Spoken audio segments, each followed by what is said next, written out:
Buenos días para unos, buenas tardes para otros. Les habla Joab Vitrán, estoy a cargo de LRM en Latinoamérica y es un gusto darles la bienvenida a este nuevo webinar de la serie Risk Revealed llevada a cabo por Refinitiv. Algunos temas logísticos. Luego de las presentaciones de nuestras panelistas tendremos un espacio para preguntas. Ustedes pueden enviarnos sus preguntas a través del chat de Q&A que tienen en sus pantallas. Bueno, vamos al tema de nuestro webinar. Diversos escándalos empresariales en los últimos años nos han venido a mostrar que la reputación de una compañía es su activo más relevante, el más valioso, pero a la vez es el más frágil, el más vulnerable. Atrás quedaron los tiempos en que la reputación solo se gestionaba a través de relaciones públicas o lobby. Hoy, en este nuevo contexto de negocios, de hiperconectividad, de hipertransparencia, la reputación solo puede ganarse, merecerse. Como sabemos, una de las formas más efectivas de proteger la reputación de una organización es mediante un programa de compliance de alto impacto. Y a su vez, uno de los pilares de todo programa de compliance, según todas las guías de más altos estándares, es el due diligence. No un due diligence cosmético o superficial de check the box, sino un due diligence efectivo.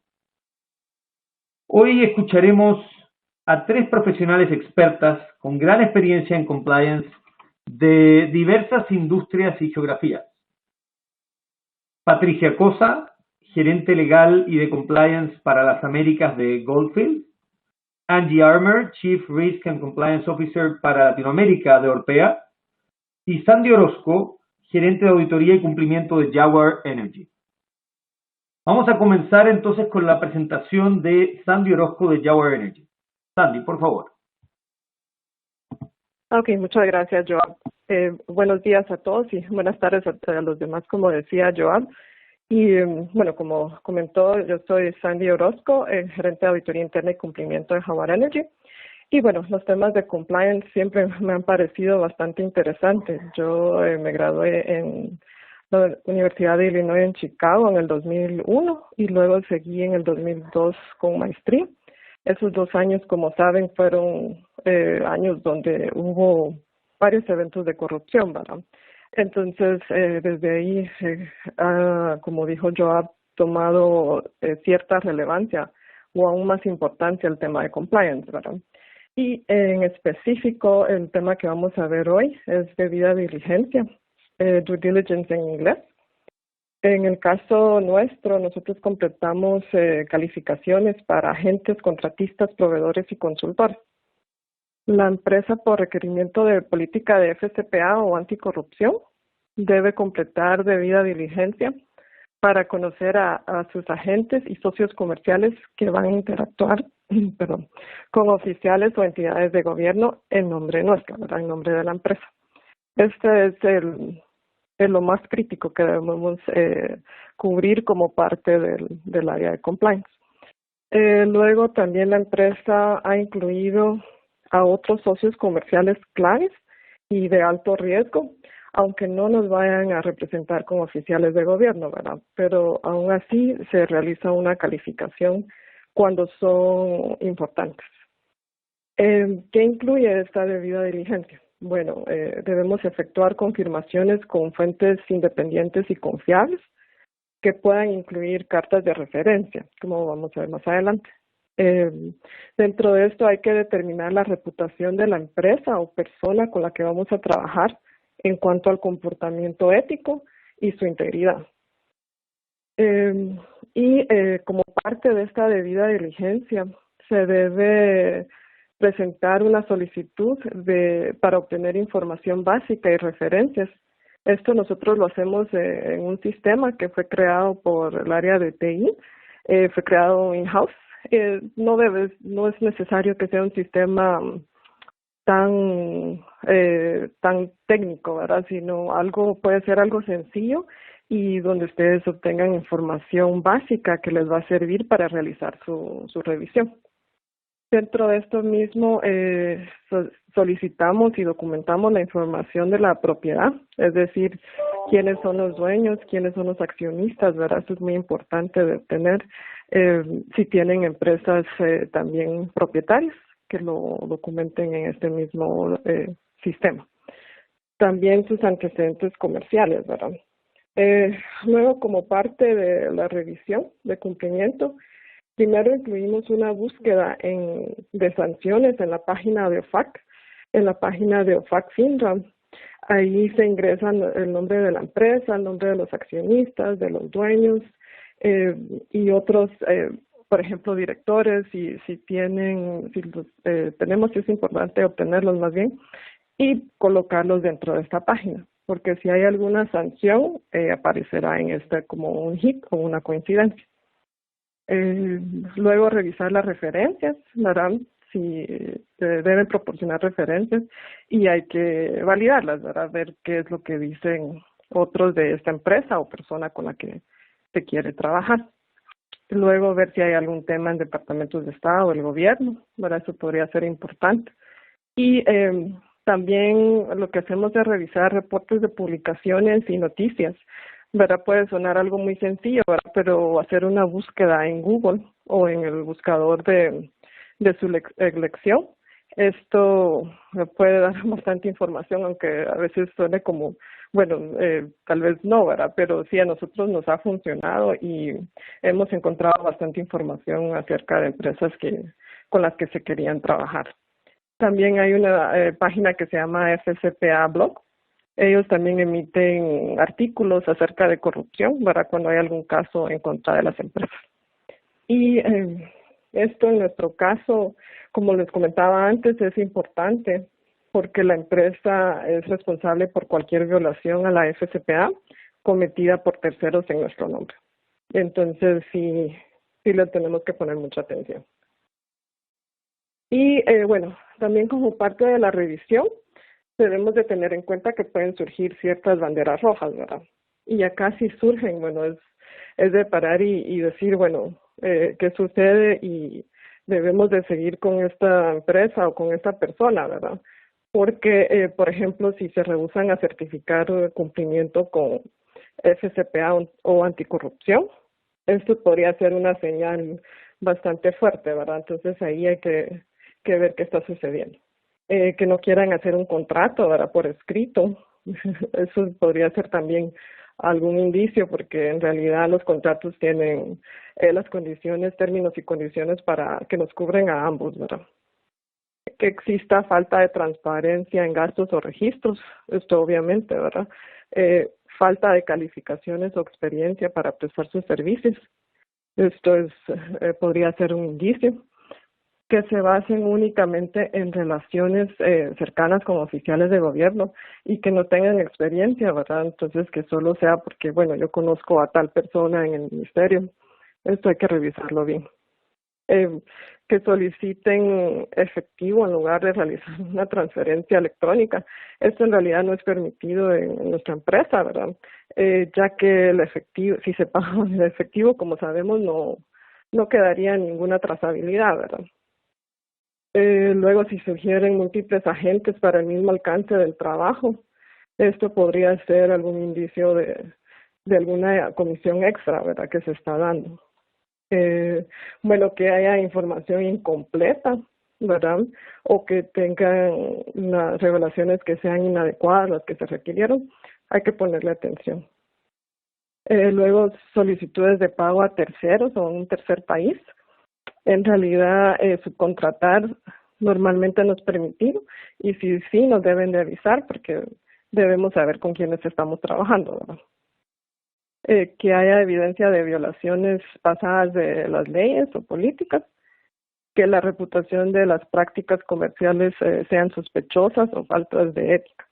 Entonces, todo eso, si algo de eso lo ven, hay que ponerle bastante atención. Luego, como parte de nuestra política de anticorrupción, también tenemos el tema de donaciones de caridad. El área de responsabilidad social es el que se encarga de estas donaciones. Y acá, pero antes de hacer una donación, se debe verificar la autenticidad de la entidad beneficiada, para ver si realmente es una entidad que debería recibir la donación, por ejemplo, una escuela, ¿verdad? Entonces estaría bien. Garantizar que sea legítima o legal bajo leyes de Estados Unidos y ley local, que no sea para beneficio de un oficial de gobierno. Eso podría ser una bandera roja, ¿verdad? Porque podría ser un tema de soborno. También hay que obtener autorización escrita del oficial de cumplimiento. Esto va en un formulario que tenemos de due diligence para donaciones. Y por último, se debe registrar de forma exacta en los libros contables de la empresa como una donación, en caso de auditoría que se pueda encontrar fácilmente, ¿verdad? Y eso sería de mi parte. Yo entiendo que las preguntas van a lo último, ¿verdad? Sí, correcto. Okay. Muchísimas gracias, Sandy. Vamos a escuchar ahora la presentación de Angie Armo. Angie, por favor. Hola a todos. ¿Me escuchan bien, no es cierto? Ok, perfecto. Perfecto. Entonces, mira, mi background es que con cada trabajo expando el número de países y en mi último trabajo, ahora donde estoy trabajando en una empresa francesa, lo cual ha cambiado un poco mi perspectiva de cómo enfrentar el due diligence. Como sabrán de mi acento, probablemente soy de los Estados Unidos, pero llevo en América Latina ya vamos casi los 20 años. Y ahora que efectivamente trato de no tener que, y de hecho, no nos hemos sujetado como empresa al FCPA.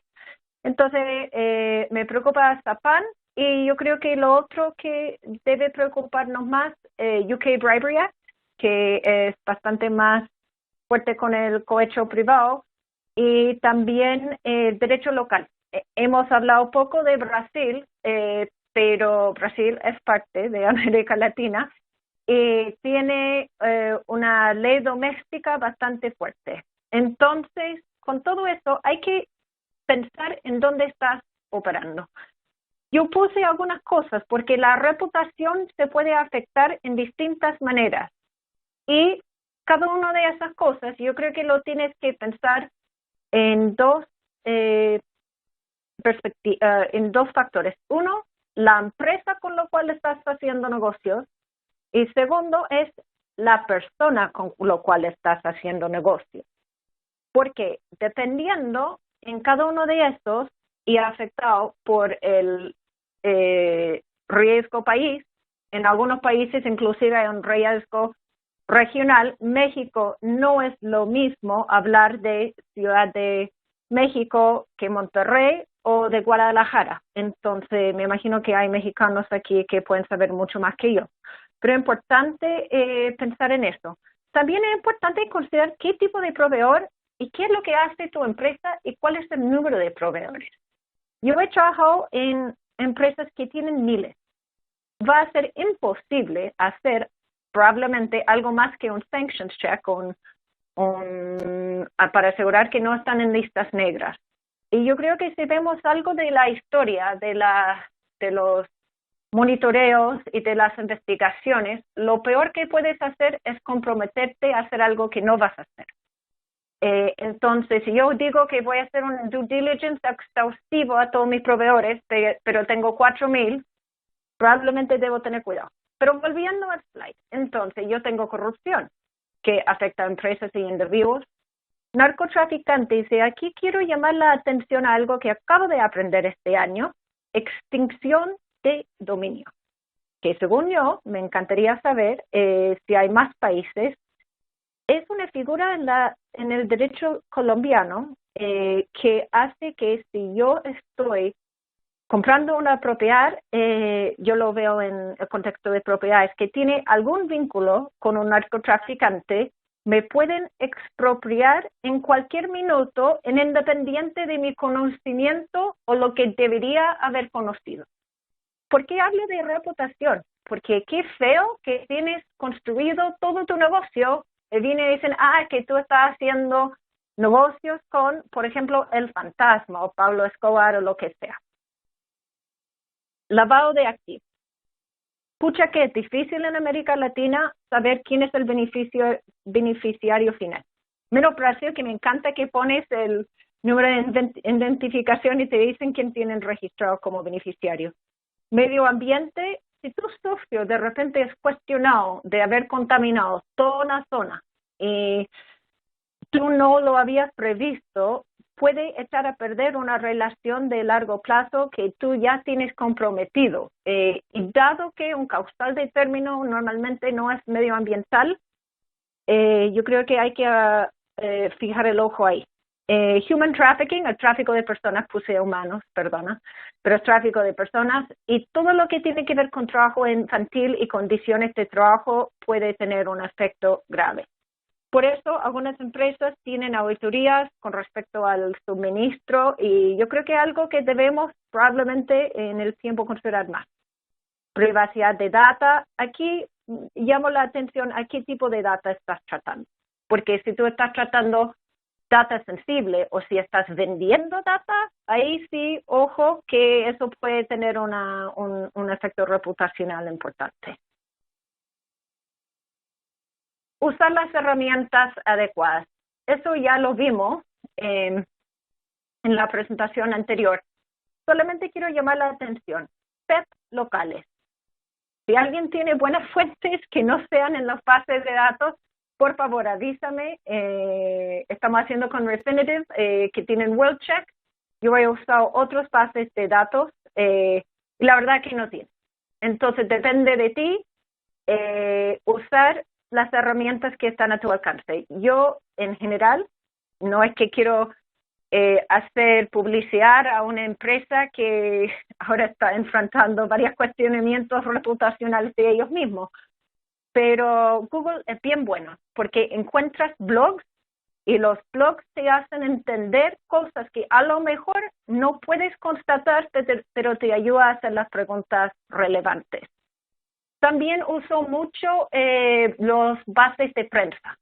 Eso sí, para mi próximo trabajo lo voy a hacer como requisito, porque entre Google y la prensa normalmente puedes entender qué es lo que está enfrentando la empresa con la cual quieres hacer negocios y a su vez con quién ellos han hecho negocios en el pasado. Muchos de los proyectos de construcción tienen metido una empresa brasilera que muchas veces tú, usando Google correctamente, tú vas a encontrar que puede estar enfrentado con una investigación en Brasil. Brasil está haciendo investigaciones a todo nivel de gobierno, en el Congreso Federal y en los congresos estatales. Es una locura, entonces es súper importante tener eso en vista. Y después puse algunos índices, porque ahora estamos debatiendo en mi trabajo, voy a nombrar a Álvaro Cobian, un español, cómo determinar el riesgo de un país, porque en general nos quedamos con transparency, pero algunas de las otras fuentes van a los tipos de proveedor y el tipo de agencia, el tipo de autoridad que estás enfrentando. ¿Cómo asegurar que se ve el beneficio del due diligence? Porque seamos sinceros, nadie en tu negocio quiere hacer el due diligence. Demora todo, nadie lo quiere llenar. Cuando yo lo tengo que llenar para otra empresa, termino molesto. Entonces digo, yo tengo que vender mi producto internamente. Donde yo empiezo es asuntos corporativos, si es que lo tengas. Ellos son la cara de la empresa y trabajan con lobistas, si es que lo tienen. Ojo ahí, que ellos entienden el valor de entender que si el lobista sale investigado por financiamiento irregular de la política, tu empresa puede estar metida no solo en un tema reputacional, pero en un tema legal. Legal. Y eso lo puedo decir como exdirectora de legal. Son los más difíciles de asegurar que cumplan con debida diligencia, porque siempre tienen un plazo urgente y siempre tienen que encontrar el abogado específico en el lugar específico y normalmente tienen un día. Entonces hay que tener un acuerdo ahí de cómo hacer las cosas rapidito. Y si es un pueblo chiquitito, ese abogado por ningún motivo quiere contestar el cuestionario y estar en el tribunal el otro día, porque fueron notificados por el negocio tarde, desarrollo inmobiliario, construcciones, importaciones por los agentes de aduana, seguridad. Pucha que seguridad tiene mucho contacto con la autoridad.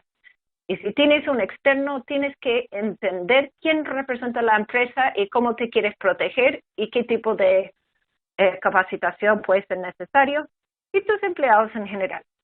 Sí, ellos tienen que colaborar en identificar quién tiene que hacer el due diligence. Finalmente, yo creo que yo puse como ese monito ahí porque siempre estamos, como compliance, estamos siempre pensando en la autoridad. Ya mencioné cuál la autoridad, pero yo creo que ahí nos equivocamos. Yo creo que debemos enfocar en algunas otras personas para entender cómo proteger la reputación. Porque la verdad es que si tú tienes una investigación, va a ser privado por un buen tiempo. Pero si tú tienes un tema de tu reputación, especialmente con redes sociales, esa cuestión va a explotar y se multiplica exponencialmente. Y hay que saber cómo pararlo y también cómo protegerte con lo que habías hecho en el pasado. Ejecutivos y empleados, tenemos un tema de responsabilidad penal y tú muchas veces puedes conseguir el buy-in porque ellos tienen un tema de orgullo y marca personal. Entonces yo la verdad es que hablo un poco de la empresa cuando estoy con un problema, de alguien que realmente lo encuentra medio... estoy pensando en puras palabras chilenas, un proceso con bastante demora que no lo quieren hacer. Entonces, ahí lo vendo que es para ellos, porque son ellos que van a tener un problema, porque son ellos que salen. B2B es muy importante porque ellos mismos van a hacer un compliance antiguo. Inversionistas, lo último que quieren hacer es matar una transacción al futuro, porque cuando tú compras una empresa, por lo menos en los Estados Unidos, tienes Day One Compliance, es decir, el día que compran la empresa tienen que tener el Compliance Program running. Eso es bien fuerte y bien difícil si nunca hiciste due diligence, y eso es bueno explicar a tus ejecutivos. Prensa y básicamente el futuro. Es invertir en el futuro, porque como dicen, dime con quién andas y te digo quién eres. Y eso yo creo que es lo importante. Dejo para la próxima. Muchas gracias, Angie. Vamos a continuar con la presentación de Patricia Cosa, que se va a enfocar en due diligence en aspectos de M&A. Por favor, Patricia.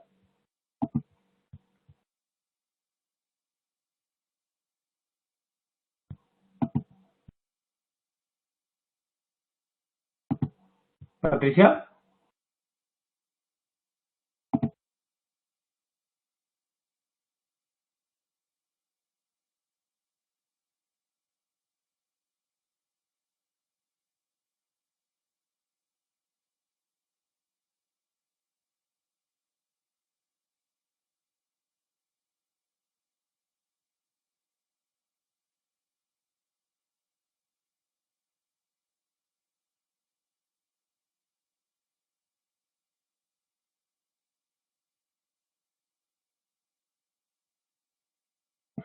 Mientras buscamos reconectar con Patricia, vamos a a ir tomando algunas preguntas para nuestras dos primeras speakers.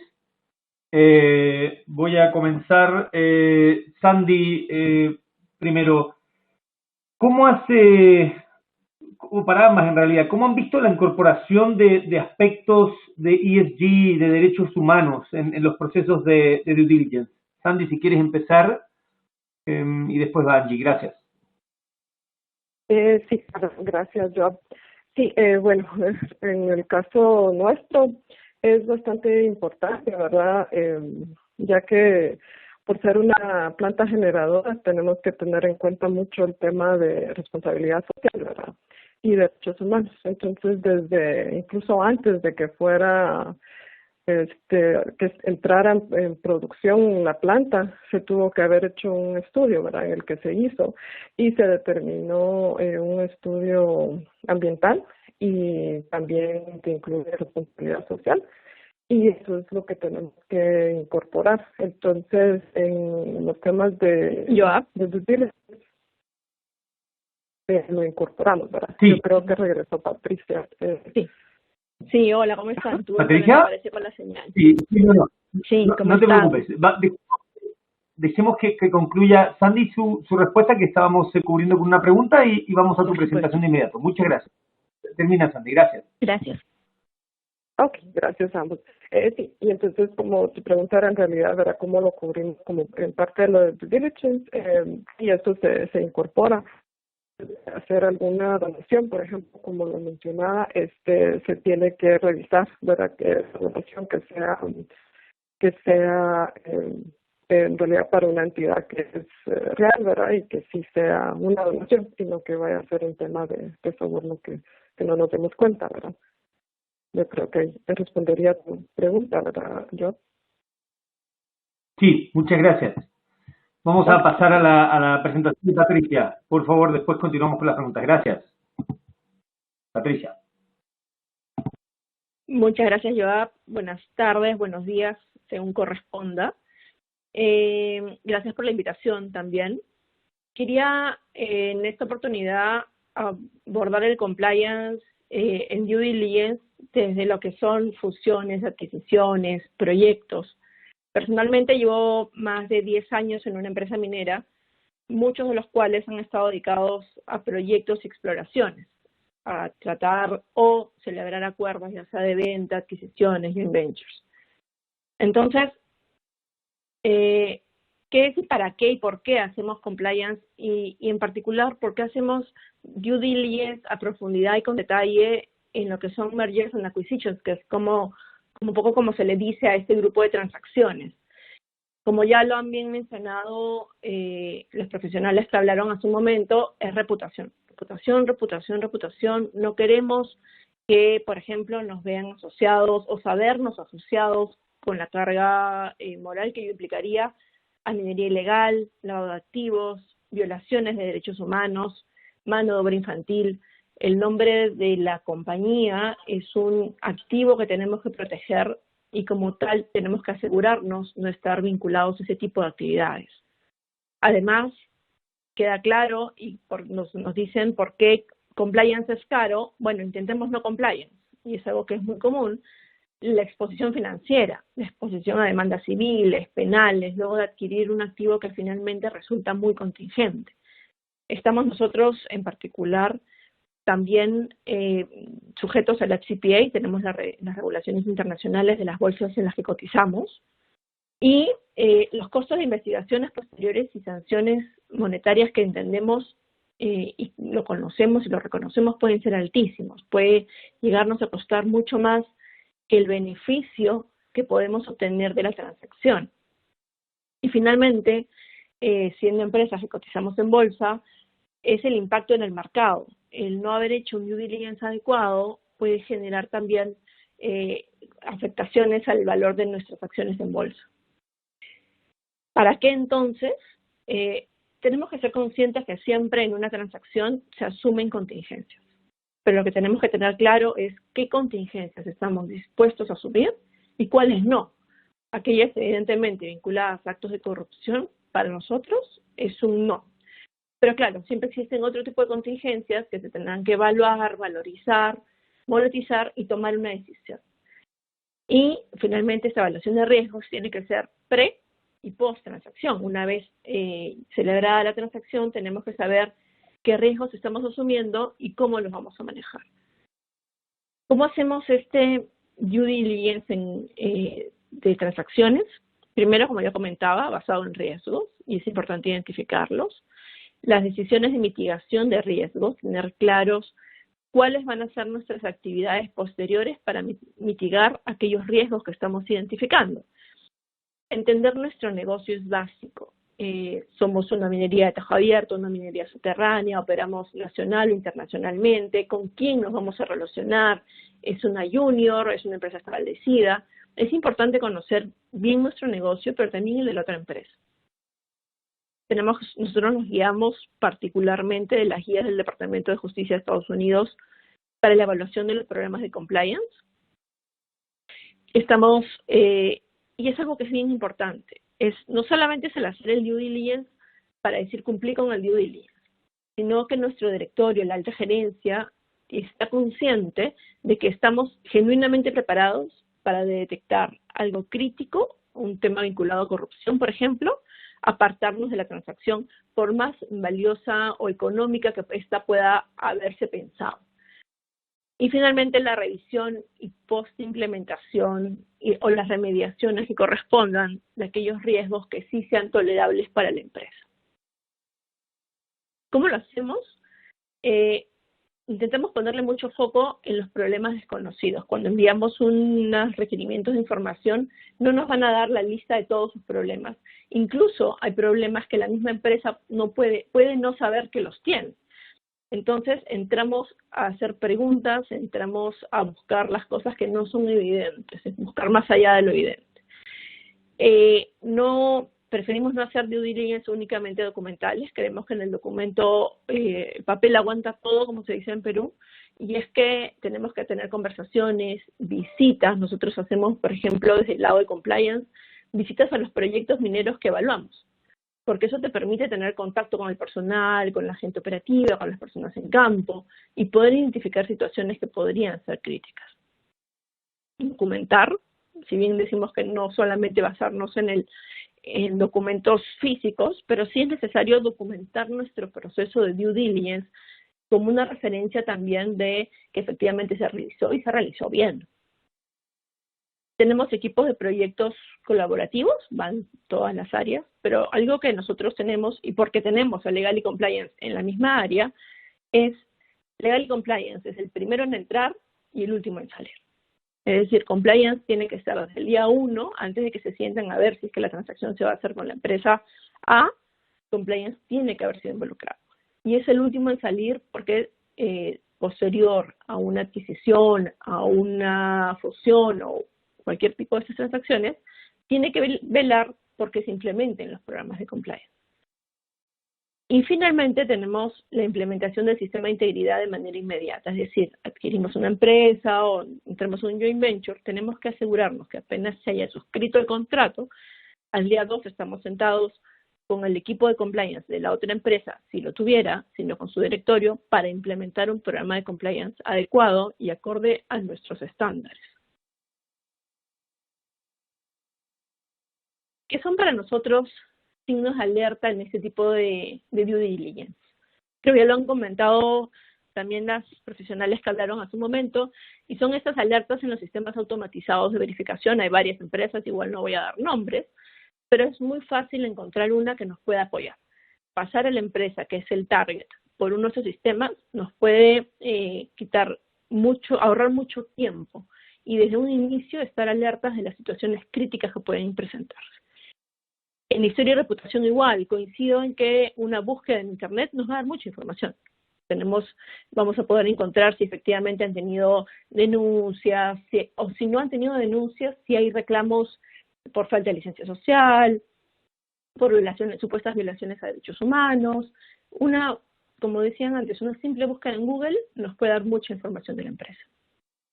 Otro tema es sanciones previas, investigaciones criminales, locales, internacionales, a la empresa y a sus funcionarios. Es decir, yo estoy tratando con la empresa, pero también quiero saber si sus altos funcionarios son personas que tienen gran cantidad de denuncias penales, ya sean locales o internacionales. También revisamos mucho empresas que tengan sanciones repetitivas, ya sean en temas ambientales, regulatorios. La ausencia de un sistema de cumplimiento de integridad es una señal de alerta.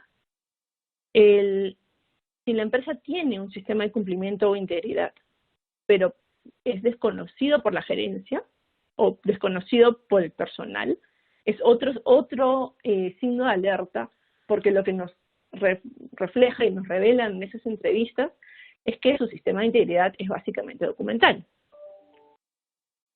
Finalmente también tenemos el desconocimiento de sus clientes y proveedores, el que no hagan due diligence a sus principales proveedores o clientes, otro signo de alerta. Formas de pago no tradicionales. Una empresa que usa masivamente el efectivo es algo que como empresa también nos preocuparía.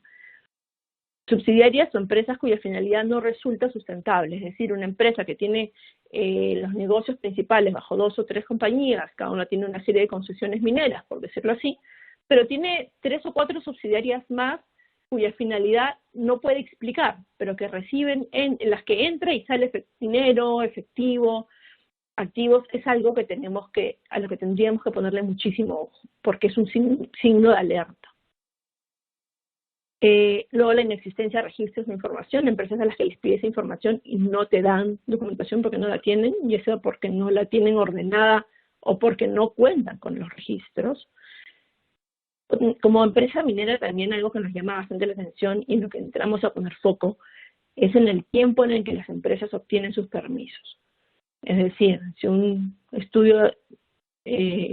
permiso ambiental determinado demora en el país como estándar entre 8 meses y 1 año, y esta empresa los ha venido obteniendo de manera sistemática en 3 o 4 meses, es algo que tenemos que revisar. Es un signo de alerta nuevamente.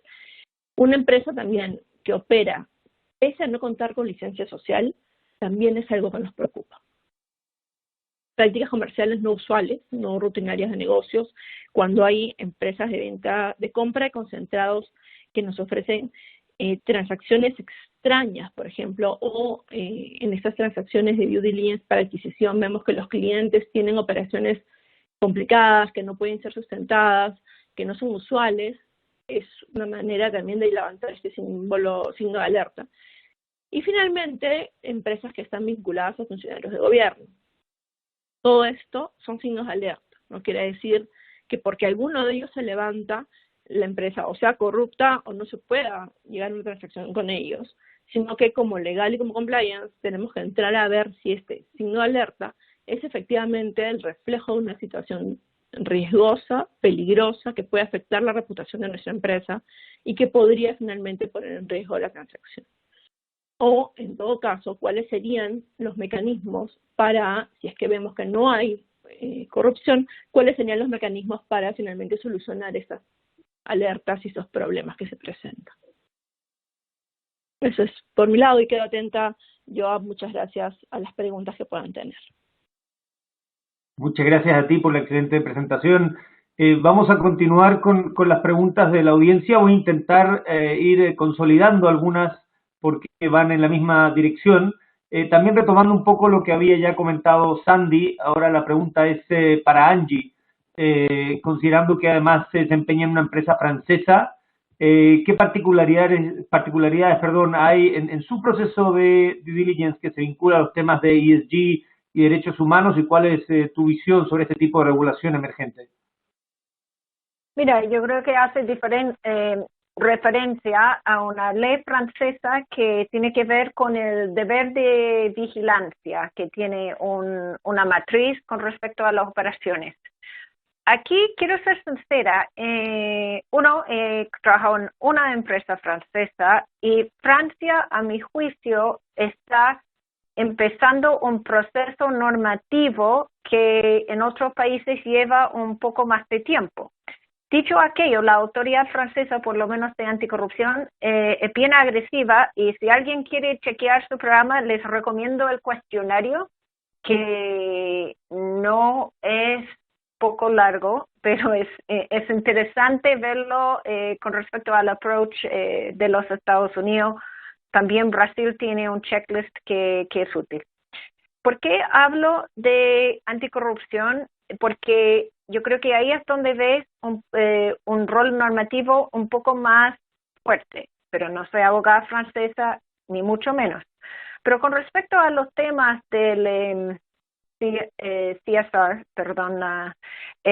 yo lo veo, hay un desafío en coordinar bien con asuntos corporativos, que es normalmente donde vive esos temas, pero lo más importante, que no hemos hablado aquí, pero no es súper importante, es el mapeo de riesgos, porque eso vuelve a un poco lo que yo hablé al principio. El due diligence no cabe a todo. Yo hago todo para todos los proveedores, todos mis negocios, todo el mundo. Yo tengo que probablemente tener un programa de debida diligencia que se ajusta según, como mencioné, los distintos factores. Eso va de mano con derechos humanos. ¿Cuál es mi riesgo? Mi riesgo en algunos países es muy fuerte del trabajo forzado. ¿Cómo voy a mitigar? ¿Qué tipo de debida diligencia voy a hacer en este país?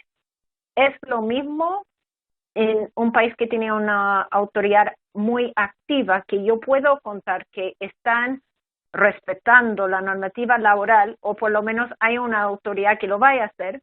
Chile tiene una autoridad laboral muy activa, pero en otros países lo puedo pagar un soborno o efectivamente no existe. Ahí la debida diligencia, a mi juicio, tiene que ser distinto. Espero que eso conteste la pregunta. Sí, muchas gracias. Después están preguntando si puedes facilitar el checklist, el link a ese checklist que mencionaste de Francia. Patricia, si quieres, hay algunas preguntas vinculadas a este tema. Puedes referirte en términos generales a la adopción de aspectos de ESG, de derechos humanos en los procesos de due diligence en Goldfields. Y también piden si puedes aclarar a lo que te refieres con la licencia social. Por favor. Claro que sí. A ver, de repente empiezo por la licencia social primero. Lo que nos referimos por licencia social es lo que en Goldfields llamamos licencia social para operar, que es la aceptación y los acuerdos que tenemos con las comunidades alrededor de las minas que operamos para poder operar. Y es que en Perú se requiere ya sea tener la propiedad o la titularidad del terreno donde vas a operar, que normalmente están en propiedad de comunidades campesinas. Entonces lo que necesitas es un acuerdo con la comunidad campesina para poder operar. Pero además, para poder operar de una manera pacífica y acorde a nuestros estándares por el pronto, consideramos que tenemos que tener la licencia social, que es esta aceptación por parte de la zona en la que vamos a entrar, las comunidades, de nuestra operación minera. No creemos que sea viable entrar a construir una mina o operar una mina en una zona en la que simplemente no quieren minería, tienen la propiedad del terreno y no quieren aceptar una mina. No se puede imponer la mina. Entonces es importante contar con esta licencia social, para nosotros por lo menos como corporación. Te comento un poco sobre los due diligence que hacemos en temas de medio ambiente, derechos humanos y social, justamente. Y es que nosotros evaluamos a la empresa de manera integral cuando se va a hacer una transacción, en particular alguna de adquisición. Se evalúa evidentemente el tema ambiental, los temas ambientales en Perú. Si yo adquiero una empresa, voy a adquirirla con todos sus pasivos. Entonces, evidentemente, hacemos no solamente el due diligence legal ambiental para ver qué sanciones tienen, qué permisos tienen, sino entra también mi equipo técnico ambiental para ver si las operaciones se han venido realizando de una manera adecuada y acorde igual de nuevo a nuestros estándares ambientales.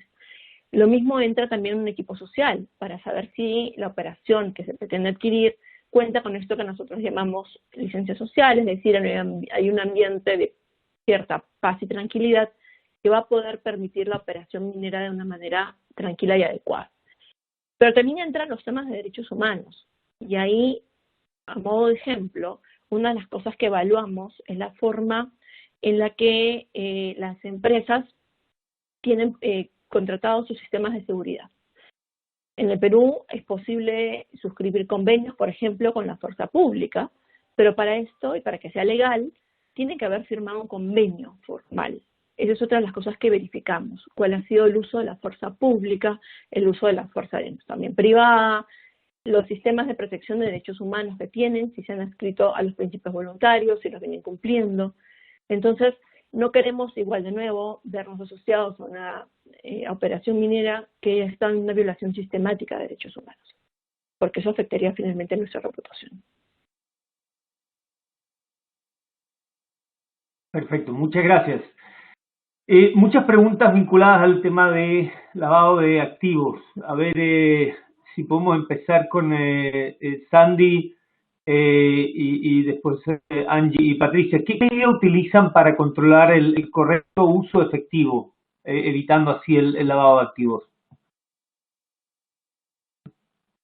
Sí, gracias, Job. En el caso nuestro, en realidad, pago en efectivo no se permite, ¿verdad? Y si hay algún tema por alguna razón, entonces ya se hace una revisión con el área de tesorería, pero y donde se involucra el área de compliance, pero hasta donde yo me recuerdo, en los últimos años no se ha realizado. Entonces se prefiere a través de transferencia electrónica. Y acá igual se verifica de dónde vienen los fondos, ¿verdad? Que sea de una cuenta de empresa, ¿verdad? Y no que sea una cuenta que no sabemos a quién pertenece, ¿verdad? Entonces eso se debe verificar, es parte de lo que se hace para tocar el tema de lavado de efectivo. Perfecto, gracias. Angie, Patricia, ¿alguien quiere comentar?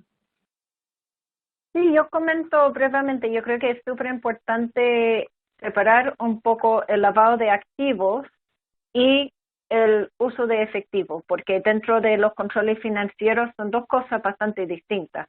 Con respecto al lavado de activos, hay que saber el beneficiario final, cómo determinas el 25%. Eso es muy importante en el caso de la compra de activos y en el sector inmobiliario. Yo lo pregunto para las empresas de servicio, quiénes son los dueños, más que por un tema de lavado de activos, porque me van a estar prestando un servicio, pero para un tema de reputación anticorrupción. Con respecto al uso de efectivo, no veo por qué uno aceptaría efectivo en cualquier transacción que tenga un valor de más de, digamos, $500 máximo.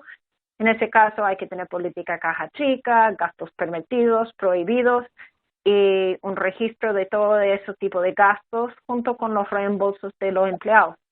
Yo creo que muchas veces compliance no ve eso como parte de su trabajo, pero yo creo que ahí es donde vas a encontrar el soborno encubierto. Muchas gracias. Patricia. Por mi lado, sí, perdón. Sí, nada, por mi lado lo mismo. Acá nosotros tenemos también prohibición de pagos en efectivo y coincido, no vemos el por qué tendría que hacerse un pago en efectivo y no existen excepciones más allá de montos mínimos de caja chica para ya sea transporte, taxis o qué sé yo. La cuenta, nosotros como minera, nuestro mayor riesgo en lavado de activos es ser utilizados para el lavado de activos. Entonces, cuando hacemos la venta del concentrado, por ejemplo, se hace un estudio de due diligence igual diligente y en detalle de las empresas que nos van a comprar el concentrado. Tenemos básicamente 3 clientes grandes y hacemos ventas spot muy puntuales y en ninguno de los casos se hace pago en efectivo o transferencia de dinero a una empresa que no sea la que nos está comprando el concentrado. Entonces es igual, de nuevo, el control del dinero, el control de a dónde va el dinero y el control de la reputación y el conocimiento de tus clientes es básico para evitar ser víctimas del lavado de activos, en nuestro caso, ¿no? De ser utilizados para esa finalidad. Perfecto, muchas gracias. También para las tres, intentando consolidar, es imposible escapar de la pregunta del contexto que vivimos, ¿no? ¿Qué cambios sustantivos han observado o han implementado en materia de due diligence en virtud de la pandemia? ¿Sandy? Sí, yo. En nuestro caso, bueno, en realidad, incluso ahora estoy trabajando desde casa, ¿verdad? Entonces, y en la oficina la mayoría están trabajando, o más bien a través de teletrabajo. Entonces, y en cuestiones de si era necesario, antes podría ser que se necesitara una visita para corroborar algún tema, ¿verdad? Con con el que se está haciendo el due diligence. Ahora, por ahora está detenido, ¿verdad? Entonces creo que en esa parte nos ha afectado un poco, pero lo tratamos de cubrir con llamadas, ¿verdad? Y haciendo consultas a través de teléfono. Gracias, John. Muchas gracias, Angie. Qué buena la pregunta, porque yo trabajo en una empresa de salud que efectivamente se dedica a cuidado y a la dependencia clínica, residencias para adulto mayor. Aquí volvemos a la pregunta, ¿qué nos importa y por qué estamos haciendo el due diligence? En ese caso, estamos haciendo el due diligence para asegurar calidad, porque si yo compro una mascarilla que no sirve, o es imitado, o no tiene registro sanitario, yo acabo de poner en riesgo la vida de una persona. Entonces ahí sí vamos a tener, siempre uno hace una due diligence de calidad, pero yo voy a tener que ver por todos lados quién es esa empresa, cómo me aseguro de su calidad, porque si ustedes se acuerdan, había mucha demanda y había que usar proveedores nuevos. Y lo que yo entiendo, eso se manejó de Francia, por ejemplo. Y la verdad que había una lista de proveedores aceptados que fue aceptado en Europa. Entonces, yo creo que, y la verdad que el tema de anticorrupción, lavado de activos, no fue el tema. Fue otro porque no tienes tiempo para hacer todo siempre. Eso. Gracias. Patricia, gracias Angie. En nuestro lado hemos continuado haciendo evaluación de proyectos en esta época, pese a que significa sus retos. Y claro, el COVID lo que ha hecho es que entremos a hacer otras preguntas. Por ejemplo, ¿cómo responde esta empresa a la pandemia? ¿Cómo está haciendo su cumplimiento legal, regulatorio, de salud, seguridad, privacidad de datos, laboral? ¿Cómo ha implementado las políticas de procedimientos? ¿Cómo está pasando de implementar la política COVID, que en el Perú, por ejemplo, es básica y podría involucrar incluso riesgos penales, a un cumplimiento práctico? Hay que pedir evidencia, incluso de los contratistas, porque pueden también terminar siendo responsables de ellos. Y ver también, por ejemplo, esta situación lo que ha generado es una gran cantidad de gastos extraordinarios, excepciones, cambios a políticas. Entonces, en estas empresas que han tenido excepciones, cambios a políticas, ver cómo se van a manejar, cómo se han manejado los riesgos de estas excepciones, cómo se van a manejar los riesgos posteriores, y si en estos gastos extraordinarios, que pueden ser, por ejemplo, donaciones, se ha podido generar un riesgo adicional. Y yo sí creo que, pese a que tiene sus retos, tenemos que seguir yendo más allá de los documentos en estos due diligence de adquisiciones o de transacciones, y tener reuniones virtuales, entrevistas, seguir entrevistando al personal de la operación para poder tener una idea concreta y clara, real, de la situación de esta empresa en época de COVID. Muchas gracias. Bueno, siguen llegando agradecimientos, felicitaciones y más preguntas. Esta dice, cuando se va a hacer un negocio con una empresa que tuvo problemas reputacionales serios en el pasado, pero que cambió como consecuencia de los mismos sus directivos, sus procesos, procedimientos, políticas, pagó las multas, etcétera, y se supone que ya tiene buenas prácticas. ¿Por cuánto tiempo debe permanecer una restricción a esa compañía? Porque en el mercado el daño reputacional del pasado perdura mucho tiempo, afectando a mi empresa si se hace negocios con ella. ¿Quién se anima a tomarla? ¿Se entiende la pregunta? Es una empresa que tuvo daño reputacional. ¿Por cuánto tiempo debe permanecer la restricción a pesar de los cambios surgidos a partir de ese mismo escándalo? Sí, claro, yo si quieres aquí. Perdón, ¿iba a hablar alguien más? Sí, vale, Sandy, parte. Gracias. Ok, está bien. Gracias.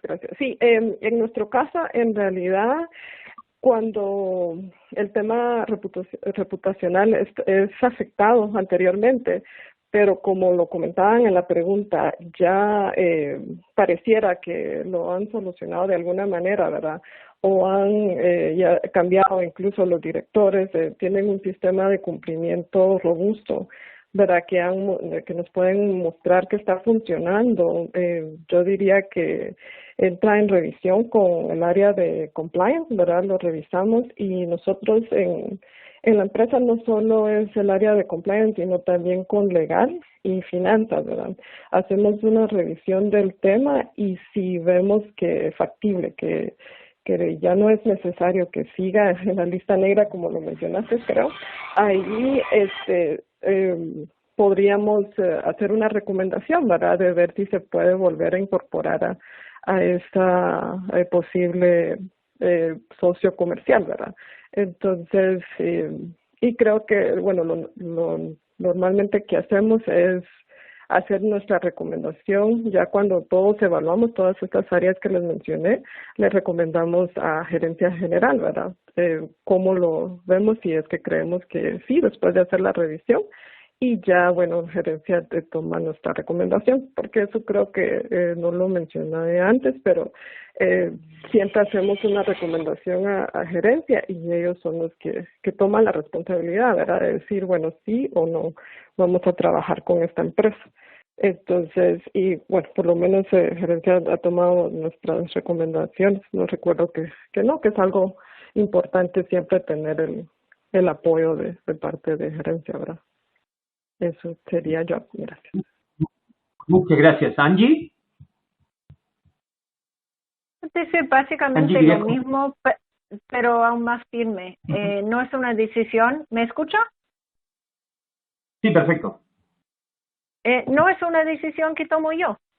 Yo hago recomendaciones, pero al final nuestro rol como compliance, algunas veces nos confundamos que somos el que toma la decisión.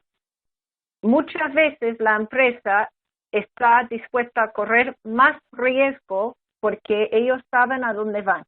Y mientras ellos saben cuál es el riesgo que enfrentan y cómo pensamos que se podría mitigar, por ejemplo, poniendo una cláusula muy fuerte que si salen más cosas que se puede terminar el contrato, por ejemplo, asegurando que pueden probar que han hecho una capacitación, etcétera, ahí está nuestro trabajo. Pero no podemos pensar que determinamos.